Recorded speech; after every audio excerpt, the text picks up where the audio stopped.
SuperTalk Mississippi media production. I'll pre-record on my count.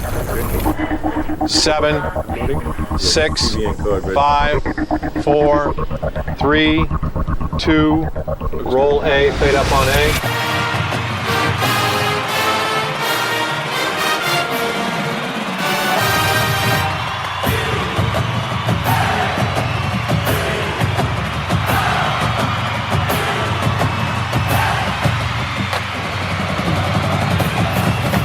Southern Miss to the top. You're tuned in to the Eagle Hour. Let's go. Super Talk Eagle Hour is back on the air. Bob Getty in the Southern Bancorp studio, and a special guest host today, Daniel Stewart from Southern Bancorp. Normally our Tuesday baseball analyst, going to sit in for the whole show with me. Thank you, Daniel. I appreciate you coming. Absolutely. Good to be here. All right, so as we said, we're broadcasting from the Southern Bancorp studio here in Hattiesburg. Daniel knows a thing or two about that. Just a little bit. Dickey's Barbecue opens the show for us every day, or most every day. Great place to cater your next event. Great place to have dinner any night of the week. You want a good meal. Dickey's will provide it for you and your family. And it is a wonderful place to cater baseball or any upcoming activities. Strongly recommend that you give our friends at Dickey's Barbecue a call. Well, Daniel, here we are, man, and we are down the stretch. I think 3 series left, if I'm not mistaken. The 8th RPI, number 8 RPI in the country as of yesterday morning when I last looked. Ranked 12th and 13th in every major poll. Mm-hmm. Have been kind of through a storm. It appears to me the storm may be over, and you really, when you look back, could you have asked for the Golden Eagles to be in a better national position than they are right now? No, you can't. I mean, we've kind of fussed for years. We don't get that recognition we feel that we deserve. Well, obviously now we're getting some credibility. You know, we went 3-1, bumped up I think 6 spots in some of the polls, so back to number 12. I'm always a little nervous about rankings, but I really don't think our players and our coaches really focus on it too much. But it does seem to be we're getting some of that recognition because we're, like you said, kind of out of that storm. It seems like we're looking forward and moving on. What's the difference? Is it just been the years of consistent winning that have finally gotten the national poll voters to look seriously at USM baseball? Well, I mean, it's hard to argue with our consecutive 40-win streak. I mean, it really is. You got a consistent product year in, year out. You look at some teams like an LSU this year. They're a little bit down. You know, there's not those ups and downs that other teams seem to have. Now, you know, obviously SEC is going to get some credit because of the SEC. But Southern Miss in our conference has done well year in, year out, and we're playing the teams in the SEC, and we're competing with them and beating them. So I think it's only natural to get the recognition that we're getting now, and it's nice to see. How much of it do you credit that preseason gauntlet that they ran through? It certainly helps because you look back and say, hey, especially mid-season where we were in a slump, we actually didn't fall as far as I thought we would fall. Right. But I think the voters look back and say, hey, you had big wins. The Oregon State, the Baylor win, the Ole Miss, Alabama, Mississippi State wins on those teams that are doing really good now. We beat those teams earlier on in the year. So I think we did get some credibility and some credit towards those wins. But, yeah, it's good to see. It's fun to watch, and I'm glad I'm happy about the position we're in right now going into these last 3 weekends. I asked several of the players at practice yesterday how they block out that noise about, you know, all the national rankings, and they will tell you that they don't pay any attention to it much. But I just find that hard to believe. It is. I mean, as a player, when I played, I don't even think we were ranked. We may have. I think we were preseason number 20 or 21 my junior year. And you were aware of that. And you were aware of it. You knew what the expectations were, but I can't really say that it was stress. We did not have a great year that year, so I don't know if that was telling. But the player, as a player, because you're a competitor, you want to compete, you want to be number one. But at the end of the day, it really only matters where you sit that last game of the year. Yeah. How do you see the team playing right now? I think we are – I don't know if it's credit to the rotation, even though Camden Clark had a rough outing last weekend. It seems like whatever – the yips we had or our slumps we were in, whatever, it seems like we've gotten past that. The body language is a lot better. The energy is a lot better.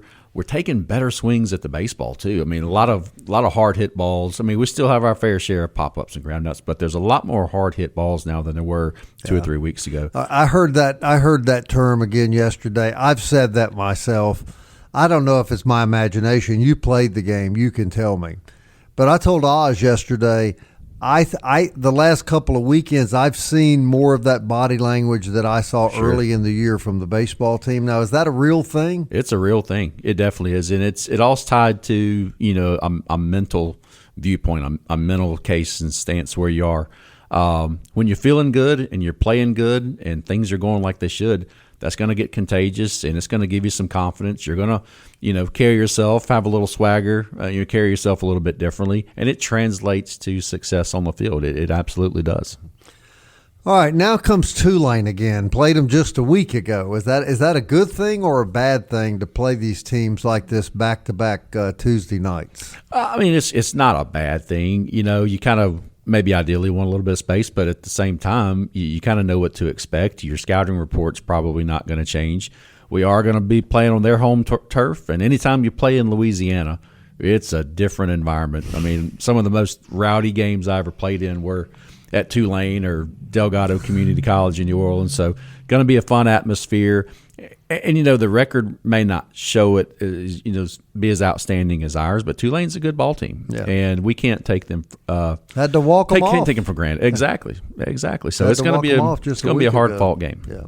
Talk about those environments you played in New Orleans. I've been to a couple of games at Tulane. It was pretty rowdy, and they just love life down there. They do. And they really, really pull for their teams, don't they? So it seems like any chance those guys get to maybe have a cold beverage or two, they're going to do it.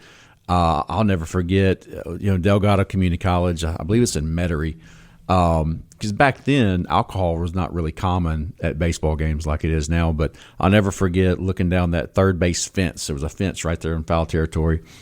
Bunch of guys standing on the fence, every one of them with a Bud Light bottle in their hand, rowdy, hollering. They definitely know how to do it in New Orleans. Yeah. McCarty English going to start tonight. McCarty's had his ups and downs, but when you got a guy with talent like he does, and I don't think anybody can argue how talented the kid is, you just got to keep putting him out there, don't you, Daniel? You do. You can't sit him. That's not going to do anybody good. The only way to kind of get out of some situations is to put yourself back in that same situation and try to fight through it. He's obviously talented. He, struggled a little bit on some of those weekend starts. Maybe these, give him a little bit extra rest. Let him have a midweek start here and see if he can go 3 or 4. Now, I don't know if they're going to do that. It's probably going to be 2 and he's done. But, the more quality innings he can put together, like we're talking about a second ago, that mentality, it's going to feed into more successful outings later on. All right, tell me if this ever happened to you and how frustrating this is for a pitcher. You got Camden Sustrom. Mm-hmm. He comes out and he throws 7 solid innings. I mean, he just looks smooth as silk. Then you bring in your reliever who's been really, a great good guy for you all year, and 2 fluky things happen. You get what should have been an infield hit. Yeah. Bounces to the third baseman, but it bounces over his head, one of those freak things. Yeah. And then Ock throws one of those rare up pitches that got away from him a little bit, and they hit it out and win the game. And Camden Sundstrom takes the loss. I mean, doesn't get the win.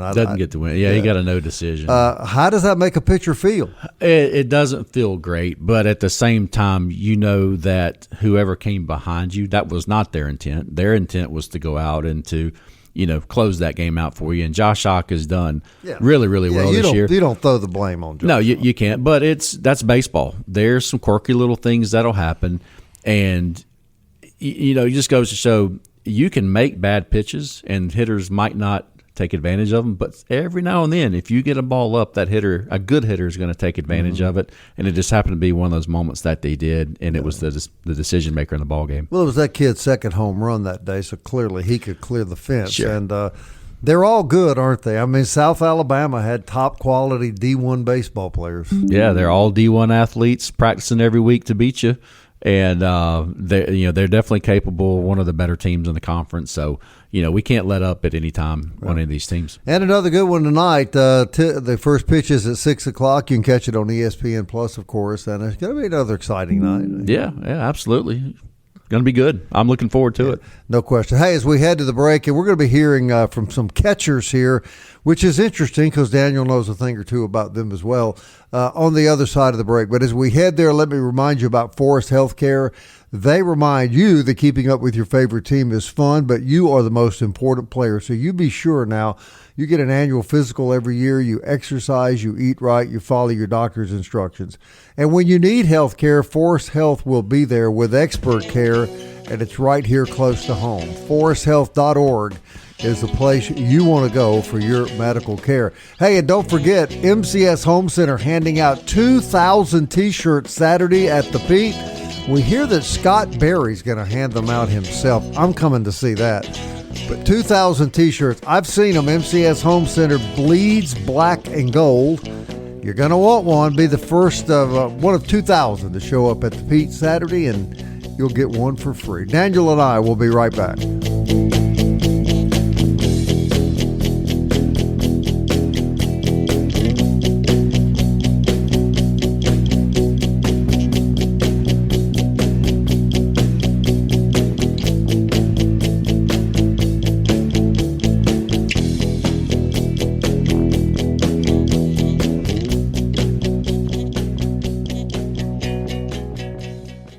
Big news from Robinson Electric Supply in Laurel. We've moved. You'll now find us directly behind our old building, right by Sawmill Animal Hospital. We're still your trusted electrical distributor, carrying everything from conduit to tape. And don't forget our full line of Milwaukee tools. Whether you're a contractor or a DIY pro, stop by the new Robinson Electric Supply at 1222 West 6th Street and see what's lighting up Laurel. Robinson Electric Supply. New location, same trusted service. You're tuned in to the Eagle Hour. The Eagle Hour. Southern Miss to the top. Hey, you need tires for your car or truck, only one place to go. That's Eagle Tire West. You heard the name. Eagle Tire West, Highway 98 West. That's where Matt Warren, former baseball star himself, and his staff sell premium Goodyear tire products, and they provide full auto and truck service. They're next to Smith Motor Company, Highway 98 West in Hattiesburg. They've been family operated since 1985. Eagle Tire West, Goodyear Tires, full service, big Southern Miss supporters. Also want to say hello to our wonderful friends at Genesis of Hattiesburg. That's the official auto dealer of the Eagle Hour. Genesis sedans and SUVs or beautiful cars. They're all at Mississippi's exclusive Genesis dealership, Highway 98 West in Hattiesburg. And my friend Daniel Stewart from Southern Bancorp here with me today. I'll bet you'll know where a guy could go buy a Genesis if he needed a local loan and he had good credit. Yeah, I mean, I might have a guy in mind you could talk to get that set up for you. Something tells me that you could. Okay, Daniel, we're going to hear from some catchers today. Now, you pitched at a very high level, obviously, here at Southern Miss. Before we bring on the first interview, tell me, how and why is a catcher important to a pitcher? Well, I don't know of any other, setup in sports where chemistry between two players is more important. Catcher needs to know how your pitches are going to move. He needs to know your tendencies. He needs to know what you like. Now, it's different because now most pitches are called from the dugout, but, if coach calls a changeup and normal changeup may fall, but mine goes left to right, a catcher's going to need to know that, because the worst thing that can happen is pass balls and have something get out of sync there and you're starting to put people on base. So having a catcher that understands your way of pitching and how you pitch, the rhythm you pitch, everything about it is really, really important. Our rotating catcher, Southern Miss's rotating catcher, Lawson Odom, really had a good weekend and hit a home run. The team really celebrated that. I had a chance to talk to this kid yesterday. I want you to hear what he has to say, Daniel, and then I want to get your observations. Here's Lawson Odom. Okay, Lawson Odom is on the SuperTalk Eagle Hour. And Lawson, congratulations on a really good weekend. I know that this weekend at South Alabama had to feel pretty good to you. Oh, yeah. Yes, sir. It felt good. Great weekend series win, and boys were rolling and can't wait to get after it tomorrow. All right, Lawson, I told you I watched the replay several times when you hit the home run. I was amazed at the reaction in the bullpen and the reaction in the dugout. Your teammates were really, really happy for you. Describe the hit. Describe that moment. It was awesome. Just see all the guys. I feel like this season's been a really good story. It's been ups and downs, and we've really grown to be really close. And I feel like recently you can tell we've all been playing for each other, and everybody's trying to get the big hit, get the big strikeout for the person coming behind them or coming in front of them. Okay, so you're rotating time with Tucker Stockman. How difficult would it be to catch every game as a catcher? I feel like that's just something you want to do is catch every game, and because playing and catching every game would be awesome, but it for sure would be a lot of wear and tear on the body, so it's awesome to have me and Tuck back there rotating and just giving it our all every single time we get a chance to be out there. I want to ask you a couple questions about the catching position. Is every pitcher different? Do you have to catch every pitcher differently? I would say yes and no. Coach Brewer does a really good job with both me and Tucker, and he kind of simplified it for us, like you have a hitting approach and all that kind of stuff. So we kind of take that aspect into catching. So we have a catching approach with this sinker slider guy or ride curveball guy or crossfire guy or whatever it is. So we kind of treat it like a hitting approach back there on the plate. So we have 3 or 4 approaches that we take to 3 or 4 or 5 different guys that we use for those specific guys. All right, take us through the process. Who calls in the pitch?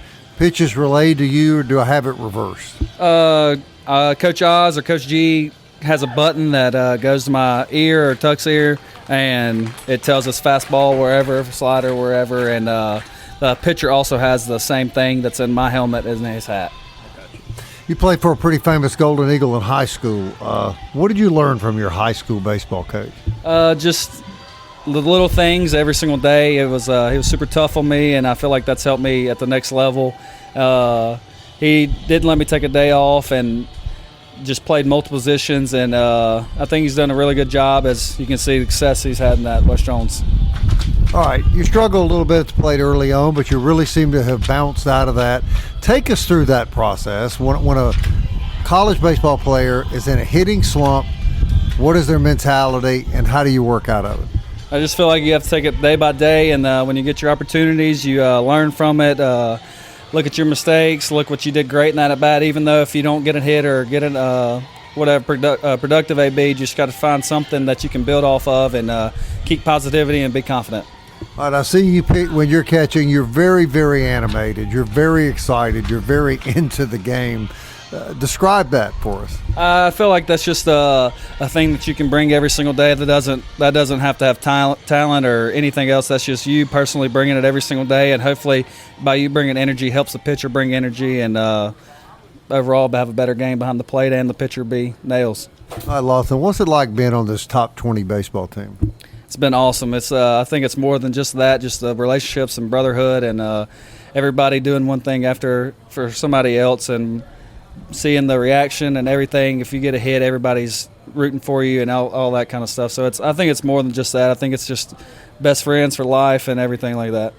I have to ask you this. I've asked a lot of your teammates this. I know you try to blanket out all the noise around you, but let's just be honest. Top 10 RPI, 8, I think, as we're doing this interview, top 15 all year long. Is it hard to block all that out? I feel like it's not. I mean, I feel like we don't really look into that as much. I feel like it's just a standard here, and if we handle business at practice and on the field, I feel like all that takes care of itself. So I feel like it's not like we're looking at that and seeing whatever and all that. And so I feel like just taking it every single day and being your best at practice and bringing it every day at the field and at the game it takes care of itself. All right, final question. How have you matured and changed since you came here, and how happy are you with your game as we sit here? I feel like you just got to, like I said, like hitting, you just got to find something every single day that you did good, and you did something bad that day, try to figure out the next day how to become better at what you were bad at the day before. And I feel like if you just do that every single day, you'll look up and then be in a good spot. Well, best of luck to you the rest of the year. Congratulations on a great weekend. Yes, sir. Thank you. All right, Daniel, Lawson, Odom, when you're pitching, do you have favorite catchers? Oh, absolutely. For whatever reason or another, yeah, you definitely have favorites, and however they set up or however they receive, frame the ball, you definitely have some favorites that you like to pitch to. Did you hear him say anything that surprised you? No, I really didn't. And as I'm listening to that, it just kind of goes back to the baseball program that we have. In all these interviews I've heard, I've never heard a kid sound like he's selfish, sound like he's ungrateful. Exactly. They sound like really good kids. And the philosophy, I think, has always been, whether it's Coach Denson, Coach Palmer, Coach Ostrander now, Coach Berry, they want to recruit good kids. They want to recruit kids that are going to mesh well, support each other. They don't want the prima donnas. They don't want these guys that are selfish. So when you get a bunch of guys that are fighting for each other, playing for each other, supporting each other, only good things can kind of come out of that. I mean, you think about it. Imagine, and I can't even really remember looking at one of our players and saying, hey, that guy's got a bad attitude. I don't ever remember saying that. So it says a lot for our team and what makes us special. Yeah, I was told there was one, and he transferred to Florida. I heard about him. So we don't care about him. A kid like Lawson Odom, too, here's what I love about him. Look, Lawson Odom, he hadn't played a lot. He's a junior. Lawson Odom could have transferred to Southeast Louisiana, UNO, just a bunch of schools that would have welcomed him, right? Oh, absolutely. But he didn't want to do that. He even up until this weekend, the kid was still struggling at the plate. And what does he do? He fights through it, hits a home run, gets 2 big base hits. Those are the kind of kids you want on your team. Absolutely. Right? I mean, it's a feel-good story. He's a somewhat local kid. Southern Mississippi. Laurel. The home team for him growing up in Laurel, West Jones, playing for Trey Sutton, like you said, a Southern Miss legend. This is where he wants to be. This is where Lawson Odom wants to play. And, it's just evident in his attitude. And he waited his turn. He knew he had some lumps. He waited his turn. I hope that he can continue to do well because we've kind of had some situations in the DH spot. Who's that person going to be? It'd be nice to have Lawson Odom, Tucker Stockman's flip-flop, catch DH, catch DH, I agree. and kind of give some stability in the bottom of the order and get us back to Seth Smith and Urban at the top. And the good news is both these kids will be back. They're both juniors. Be back. Both catchers are juniors. And that is if Tucker Stockman doesn't want to join the NFL, 6'4", 230. He could. He is a big boy. He's a big, stout dude, man. I'm gonna tell you another one. And he came up to me in the dugout yesterday, and I was waiting for practice to end, and he's so full of personality. Is Ben Higdon? Yeah, that's another. I say another one. That's another kid that you look at him and say, "Aren't you supposed to be over on the practice field? It's spring football. Aren't you a linebacker on the football team?" Oh yeah. Lawson Odom's not that. No, he's not that physical kid. He's not. Yeah. We're going to continue. Daniel Stewart on the SuperTalk Eagle Hour with me today. Really appreciate that. We're in the Southern Bancorp studio. He knows a thing or two about that organization. SuperTalk Eagle Hour podcast is available on all Apple, Audible, Spotify, Stitcher. Tune in, YouTube. Alexa or Siri will play it for you. We'll be right back.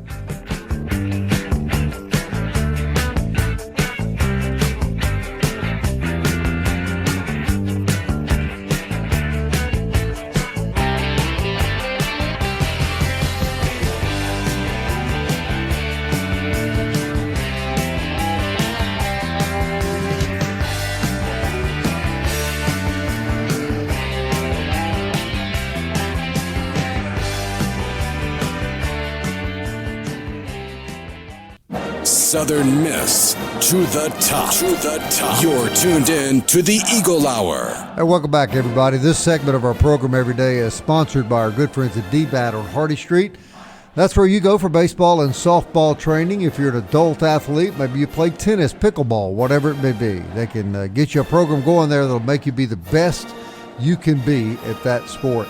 And then I'll tell you what, afterwards, if you want the best buffet lunch that you'll find anywhere in the Pine Belt, go where the Pine Belt's been eating for 25 years. That's Movie Star Restaurant. And they serve Southern comfort food 6 days a week, 11 to 2, Monday through Friday, 5 till 8 on Friday night. They do have a buffet, and you can order off the menu on Friday night, and then, of course, the Sunday buffet, 11 to 2. Movie Star Restaurant. Daniel, that's where when you go eat lunch, you just eat and eat and eat, and then you go take a nap. 100%. You know what Movie Star really has? A lot of people don't like. They have the best meatloaf on Sunday afternoon at buffet. Love it. You're so right. good. You're correct about So good. that. And as good a catfish on Friday as you'll eat any. But you're right about the meatloaf. Love the meatloaf. You never hear anybody talk about the meatloaf, but it's all good there, isn't it? All good. It's like grandma cooking for you. Well, my mom's listening right now. At least she says she made a really good meatloaf, but movie star gives it a run for its money. In Meridian, we hear that she's listening. In Meridian. So we really, really do appreciate that. Daniel, the softball team is doing really, really well. The best that they've done in many, many years. And they've got a big series this weekend against, I believe, Monroe. Yeah. They could take first place if they could win the series. So just like in baseball, pitcher catcher, very important.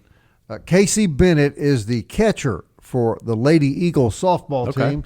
Kelly talked to her this week. Let's hear what she said. I haven't heard this interview, Daniel, and then we'll talk a little bit about softball. Sure. All right, Bennett, Louisiana girl. And not just you're not a one-sport athlete. You've never played softball. You've played them all. Tell us about that. I grew up playing a lot of sports. I grew up playing 7 sports. I did cross country, flag football, volleyball, soccer, obviously, tennis. As if that isn't enough. Yeah, I think that's about it right there. Okay. And actually, you haven't always been a catcher. The transition to catcher kind of came late in your career. Yes, so I started out being an outfielder. I was a left fielder, and then I started to transition to infield because I got greedy and I wanted to touch the ball. I was like, I'm not getting a lot of action out here. So then I moved to third base, and then I was like, I still want to touch the ball some more. So then I transitioned to catcher, and it's a love-hate relationship, obviously. Like, who wants to get hit by a ball, blocking and stuff? But I always fell in love with it, like helping people. I loved it. I love the competitiveness of it. Like, are you going to take on me? Do I pick out? Like, I love to always think, have something one step ahead. It was always, I just fell in love with it immediately. Coaching-wise, if you look at coaches in the country, the most successful coaches win-loss records or catchers. Why do you suppose that is? Why do catchers seemingly have, when it comes to coaching, a better grip on the game than other position players? To be honest, because the game starts with the pitcher. So I think also, like, being a catcher, knowing what pitches to throw batters is definitely a key part of it. I definitely love to listen to my pitchers and be like, well, I would throw this and this. And I guess that also helps catchers be like, okay, I see where you're coming from. So coaching would definitely, and like just always having to think, what can be better? How can we get different plays? Because also a play that you run always starts with the catcher. And you have to execute those plays starting with the catcher. And if you can't execute plays, you can't win. The catcher almost touches the ball on every play, almost. Yes, every time. And like, I love to do it. I love it so much. And being from Louisiana, it's like there's some pretty doggone good softball teams, including the one in Natchitoches. The Demons have always been really good in softball. You could have wound up there, but you wound up here. How did Southern Miss luck out? I always had an open book. I never shut anybody out and everything, and I always kept my eye open and all this other stuff. But it's whenever I came to Southern Miss, Coach Poole, CP, she felt like motherly, like she always cared for her athletes, and she always encourages, she always gives you a piece of like her mind nicely. And it was just like I just saw so much insight and so much for the game here, and I was like, this is where I want to be. She always gave you, like, she gives you all the tools and all this other stuff. And then the coaches she brings in, like Coach Matt, he's like an encourager. He's going to put you in challenges that you don't want to be in, but knows that you're going to face that. And I love that competitiveness here. I love the bond that we have here, and I just fell in love with it immediately. I've asked your other teammates this, but I want to get your spin on it.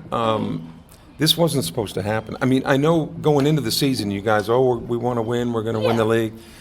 But people who follow college softball said, as young as this Southern Miss team is, they are not supposed to win this many games. Yes. So how is it happening? How do you answer that question? I would definitely say our team chemistry is a lot better, and as we're sitting out here, you obviously see people taking reps. Yeah, practice has been over, by the way. Yes, and I think that's another part of it. Like, you see people out here getting extra reps individually, and it comes together as a team. I would definitely say that. And then Coach Matt behind the scenes with hitting, he's definitely put some things together for us, and we've just been making contact with the ball and producing a lot better, and our defenses became such a game changer for our pitchers working behind them. And you obviously see why they're still out here after practice. Final question before I let you go. Talk about the transition from third base to catcher. Whose idea was it? Why was it suggested? And how did you mentally deal with the possibility that that might happen? So 16U, I was a primarily third baseman, and then I would float in catching. And then after that, I became straight up catcher. And it was just, I told my coach, it's a lot. I'm sitting back on balls that I shouldn't because I'm so used to being behind the plate. And then I would be spastic behind the plate like I was at third base. So she was like, which one do you want to be? And I was like, I want to be a catcher. I find that more comfortable. I find it more fitting. I love it. I like to get a pinch runner. I can't lie. It's not a position it's not a position that a lot of people want to play. No, and I think most of it is because the blocking. You don't want to get hit with a ball. Getting hit with a ball does not sound fun for people. And another thing, it is hard. It is challenging. You have to worry about where does she prominently miss with this certain pitch? If I have a runner on base, what situation are we in? Where's it's just a lot of thinking, and a lot of people get overwhelmed by that. And that's why I think whenever you have a good catcher behind the plate, they make it look so easy. All right, that's Kayce Bennett, catcher for the Lady Eagles. Now, Daniel, this is a dangerous question to ask a pitcher like yourself. Okay. But a lot of people, Kelly Center, believe that catchers are the smartest and toughest people on the baseball team, and we're obviously talking about softball too. I would 100% agree. Absolutely. You agree? Every baseball pitcher team agrees. A pitcher agrees, and every baseball team I've ever been a part of, the catcher was one of the strongest, one of the grittiest, one of the hardest working players we had. They have to. It just has to come natural to that position. Coach Palmer was a catcher. Coach Berry was a catcher. The catcher can see the whole field. Mm-hmm. They're the general on the field. So knowing where everybody should be and when and where the ball's going, where the plays are going to be, that translates nice into, becoming a head coach one day. Yeah, and kind of like this kid said too, you're in the action. You're touching the ball almost every play. Every single play. I mean, next to the pitcher, you're going to touch the ball more than anybody else on the field. And I would attest that in fast pitch softball, pitcher-catcher is even more dominant than in baseball.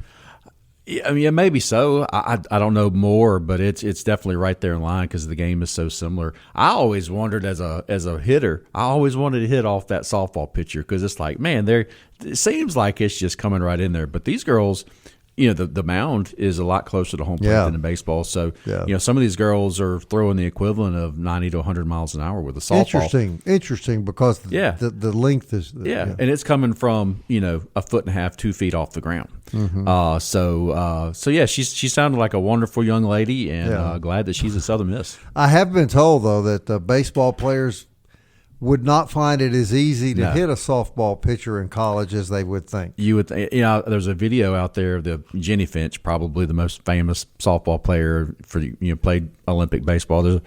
She's pitching to Albert Pujols, and Albert Pujols took one swing and just walked away. He missed it. He was not really. He knew right then he had no chance. And look, in the minute we have left, later this week we did an interview yesterday with Seth Smith. His parents. He's the shortstop, of course, for Southern Miss. And you said his mother was an enormous softball player. So, we went to the same high school, West Lauderdale High School in Collinsville, just north of Meridian. West Lauderdale had a great softball and a great baseball program. And she was probably the best softball player I've ever seen in my life. We would do, co-ed games in the summer. She played shortstop. It wasn't a guy. She had a great arm. She could hit. She was strong. She was fast. Seth's definitely got some good genes. And his dad was a major league baseball player. Jason, he was known as Mr. Smooth. I mean, one of the smoothest shortstops I've ever seen. He played I think just 1 year at Meridian before he got drafted. Smooth little lefty swing too. So Seth's got some really talented parents. So he couldn't help but be a baseball player. He was born to be a baseball player. Yeah. I said to him in the interview, I think you heard that too during the weekend, how the South Isle announcers were bemoaning all weekend that Seth Smith was a Mobile kid but playing for the Golden Eagle. He's the Golden Eagle right now, so that's what get matters. Over it. That's what I say. We'll be right back. Wrap up this edition of the SuperTalk Eagle Hour next.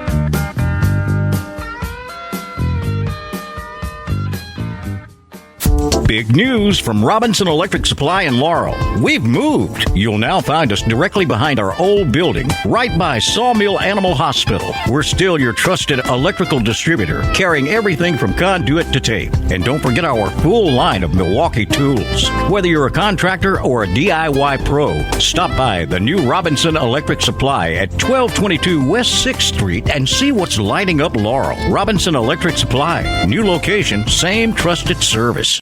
The Eagle Hour. Southern Miss to the top. All right, welcome back, everybody. Look, now, if you got some gold or some silver laying around your house and you'd like to turn it into cash, you need to see our friend Marty Vick down at Jewel Masters. They're on Highway 98, right across the street from Academy Sports.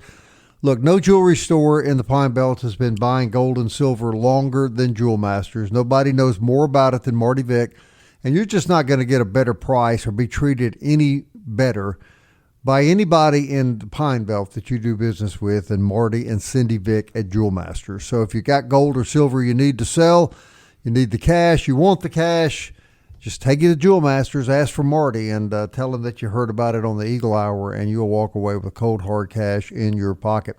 Mo Beignet Company, great place for dessert any night of the week. They're at 2902 Hardy Street in Hattiesburg, and we hope the next time you're in the market for something really sweet to eat, you'll go to Mo Beignet, order a fresh batch of beignets. They'll cook them when you get there. Get yourself a warm coffee or a cold one, and we know that you're going to have a good time. Okay, Daniel, so we've learned today from you and these guys on the show that catchers are the smartest and the most toughest people on the team. And we've also learned that the catcher for the Lady Eagles, Kayce Bennett, has a big personality. Big personality, yeah. So, she sounds awesome. I mean, she sounds like she'd be a great teammate. Yeah, she held her own with Kelly Sander, if you'll notice. That's rare. Kelly can usually out-talk anybody. Yeah, but I think Kayce may have out-talked Sander this time. All right, let's get back to serious business. On the road tonight, 8 RPI. Important or not? Yeah, I mean, I think probably if, let's just say worst case scenario, we lose, it's not going to hurt too bad. And vice versa, if we win, it's not going to help too much. Yeah. I want to say probably when you come to looking at getting to that 40-win season, which puts you in a conversation to host the regional, I'd say it's probably more important to that regard. But as far as RPI goes, I don't think it's going to help or hurt too much, but we definitely want to get towards 40 wins. I think we can get to 40 wins the way the season's stacking up. That's going to put us in the conversation to host the regional. Yeah, I agree. Probably see a lot of pitchers, though, tonight. Yeah. I'd like to see McCarty go at least 2. They may let him go a little bit longer, but I know they want these guys that don't get a lot of weekend work to get some innings in tonight. Here's a game you can't lose. You can't lose a game this weekend to Monroe with their RPI if you want to host a tournament. Yeah, you cannot. And, Monroe there for a while was actually playing some pretty good baseball. They've cooled way off. They have. They have not won a series in the month of April right now. They've gone 1-2 in the last 3 series, and their losses have not been close. They've been, 10-2, 13-3 type of losses. So kind of feel like they don't have a lot of momentum going. So anything less than a sweep this weekend at Pete Taylor Park is going to be a letdown. Yep. All right, we got about 2.5 minutes left in the show. We've been talking pitcher-catcher in this hour, and you told me a great story off air. If you wouldn't mind, can you share that? Absolutely. All right, tell the story. And this was one of the nights that Daniel threw a complete game against Mississippi State. Go ahead, Daniel. So back then, it was one year we were 2 games, a Tuesday, Wednesday in Starkville. The next year it was a Tuesday, Wednesday in Hattiesburg and vice versa. And Mississippi State happened to be in Hattiesburg this year. And Tuesday night was just terrible. They beat us 19-2. I mean, it just no matter what we did, they had an answer for it. So the next night was Wednesday. I was pitching this Wednesday, and Coach Palmer, Brad Wilcutt was our catcher. Great, catcher Southern Miss has had one of the better ones. Pretty good player, yeah. Pretty good player. And he took us aside and said, I feel like there's some disconnect between me calling pitches. You two are going to call the game tonight. Never in my whole college career did I call a game myself. Did in high school, college, you kind of lose that. Well, Brad Wilcutt, now I maybe shook him off 3 or 4 times the entire night. Was a 4-hit complete game. We won, I think, maybe 6-2, I think is what we won, something like that. So, and I think the runs I gave up were maybe like in the second inning, and after the rest of the game, nobody got past second base. And Brad and I got in a rhythm. I trusted what he was calling. A lot of those guys were up on the plate. They wanted the ball out. We were jamming them in. I had one strikeout, 9 innings, but was able to jam them. A lot of just lazy ground balls to the infield. Coach Palmer never let me do that again, though. No, I thought I understood you to say you got in his face after the game and said, "You see, if you'll just shut up, we'll win a lot of games. Let me call these." Had I done that, I would have never seen the mound again. You never really thought about doing that, did you? That never crossed my mind. It did not. But it was fun. Did he acknowledge that you guys had won the game? I don't know if he really did. I will say this. After the game, we always huddled kind of in left field. He looked around, put his arm around me, and hugged me tight. Because he knew, it was not him, and we bounced back so well from the night before. I think he was probably. He didn't relieved. have to say anything. He didn't have to say when anything. he hugged you. That's all he needed. Didn't to have say, to say a wasn't word. it? Yeah. All right, Daniel. Thank you for sitting in with me the whole hour today. Do you like the Eagles tonight? Oh yeah, I do. It's going to be tough playing at their park just because you got to travel and you're not in your home park. But I still think we come out with a victory tonight. I like their chances tonight too, and then I'm looking for the sweep this weekend. Absolutely. Thank you, my friend. I appreciate you. Hey, I enjoyed it. Daniel Stewart, everybody from Southern Bank Corps. We could not express our gratitude to that fine bank for all they do to support our program. We do really mean that. Hey, we're glad to do it. We'll be back tomorrow at 1 o'clock. Hope you'll join us. Travis Creel on the show tomorrow. Until then, Southern Miss. To the top.